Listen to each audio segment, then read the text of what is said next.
कैसे हैं आप सब। आज जो मैं आपको टॉपिक कराने वाला हूँ उसका नाम है हेरिडिटी। जैसे कि मैंने आपको बैच में पहले भी बताया था कि जो आपके वीडियो लेक्चर्स हैं वो आपको आज से मिलने शुरू हो जाएंगे। और आज जो हम डिस्कस कर रहे हैं उसका नाम हेरिडिटी है और ये 10th के बोर्ड्स में एक बहुत इंपॉर्टेंट टॉपिक है। तो आज की जो आपकी क्लास है वो एक बेसिक क्लास है जिसमें हेरिडिटी के अंदर यूज होने वाले टर्म्स को मैं एक्सप्लेन करने वाला हूँ। बिकॉज हेरिडिटी के अंदर बहुत सारे टर्म्स ऐसे आते हैं जो आपको क्वेश्चन एंड आंसर्स में भी प्रॉब्लम क्रिएट करते हैं। तो पहले हम उन टर्म्स को क्लियर करेंगे। तो आज हम पहले समझते हैं कि हेरिडिटी का मतलब क्या है। देखो, हेरिडिटी की जो डेफिनेशन है वो है द ट्रांसमिशन ऑफ कैरेक्टरिस्टिक्स। एक बहुत इंपॉर्टेंट चीज समझाऊंगा कि कैरेक्टरिस्टिक्स को यहां पे ट्रेट्स बोला गया है। तो transmission of traits from parents to their offsprings. Heredity क्या है? हमारे अंदर जो भी कैरेक्टरिस्टिक्स आते हैं वो अपने पेरेंट्स के आते हैं, जैसे कि हमारा कलर, हमारी हाइट और बहुत सारी चीजें जो हमारे पेरेंट्स से मिलती हैं। ये जो कैरेक्टरिस्टिक्स हमारे पेरेंट्स से हमारे अंदर आ रहे हैं उसी को हम क्या बोलते हैं? हेरिडिटी बोलते हैं। तो मैंने पहली चीज आपको यही समझाई है, the transfer of characteristics from the parents to their offspring is called heredity. तो हेरिडिटी का जो मीनिंग है वो एकदम सिंपल है। जो क्वालिटीज हैं, जो हमारे पेरेंट्स की जो क्वालिटीज हैं जो हमारे अंदर आ रही हैं, that is known as heredity. उसके बाद बहुत इंपॉर्टेंट वर्ड आता है, that is known as variation. Because आप जानते हैं कि जब कैरेक्टरिस्टिक्स ट्रांसफर होते हैं from parents to the offspring तो वो बिल्कुल सेम कैरेक्टर्स नहीं होते।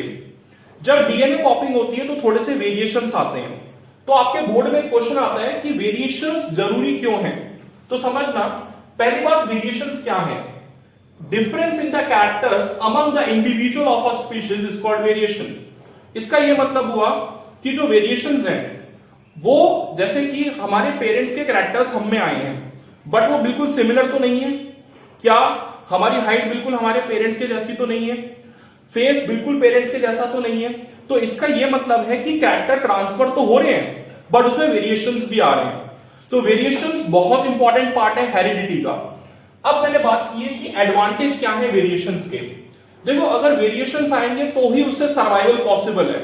जैसे कि आप जानते हो कि धीरे धीरे एनवायरनमेंट चेंज होता जा रहा है, बहुत सारी चीजें बदल रही हैं, बट अगर हमारे डीएनए में बदलाव नहीं आता, यानी कि डीएनए माने वेरिएशंस नहीं होते, तो बिना वेरिएशंस के हमारा सर्वाइवल होना पॉसिबल नहीं है। तो आपके पास बोर्ड में क्वेश्चन आता है कि वेरिएशंस क्यों होते हैं या फिर वेरिएशंस का फायदा क्या है। देखो, वेरिएशन का जो एडवांटेज है वो है सर्वाइवल। तो the greater advantage of variation to a species is that it increase the chances of survival. तो बेसिकली वेरिएशन कर क्या रहा है? आपकी जो सर्वाइवल की जो चांसेस है ना उसको इंक्रीज कर रहा है।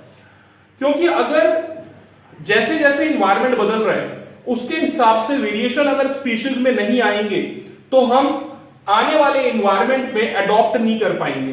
तो हम अपने आप को अडॉप्ट करने के लिए स्पीशीज में वेरिएशंस आते हैं ताकि हम आने वाले जो चेंजिंग इन्वायरमेंट है अपने आप को उसके हिसाब से अडॉप्ट कर सकें। तो वेरिएशंस के एडवांटेज क्लियर हो गए। अब बात करते हैं दो चीजें जो आपको बहुत ज्यादा, ये वर्ड्स आपको इस चैप्टर में मिलेंगे। एक है क्रोमोसोम और एक है जीन्स। तो क्रोमोसोम्स क्या होते हैं? मैंने बिल्कुल आपको पहले बताया कि मैं बेसिक क्लियर कर रहा हूं आज आपके। तो क्रोमोसोम्स जो होते हैं वो डीएनए में थ्रेड लाइक स्ट्रक्चर्स होते हैं। तो what is chromosome? Chromosome is a thread like structure in the nucleus of a cell formed of DNA. तो डीएनए के अंदर जो पतले पतले थ्रेड लाइक स्ट्रक्चर्स होते हैं जो कैरेक्टर को ट्रांसफर करते हैं उसी को हम क्या बोलते हैं? क्रोमोसोम्स। इसी से एक वर्ड बना है जिसको हम जीन्स बोलते हैं।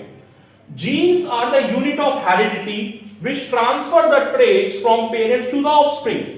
जैसे कि मैंने आपको बताया कि हेरिडिटी का मतलब है कि कैरेक्टर्स को ट्रांसफर करना एक जनरेशन से दूसरे जनरेशन में। तो जो जीन्स है, जीन्स हम बोलते हैं ना कि हमारे अंदर हमारे पेरेंट्स के जीन्स हैं। इसका यह मतलब है कि उनके जो क्रोमोसोम्स हैं, उनका जो डीएनए है वो हमारी बॉडी में ट्रांसफर हुआ है। इसका मतलब ये होता है कि जो जीन्स है वो ही कैरेक्टर को ट्रांसफर करने का काम करते हैं। तो उम्मीद है कि ये पांचों बातें आपको समझ आ गई होंगी। ये बिल्कुल बेसिक चीज है जो कि आपको पता होनी चाहिए। किसके बारे में? हेरिडिटी के बारे में। तो ये पांचों चीजें मैंने यहां पे क्लियर करी है। तो आज के लिए इतना रखेंगे, बाकी नेक्स्ट क्लास में इसके आगे की चर्चा करते हैं।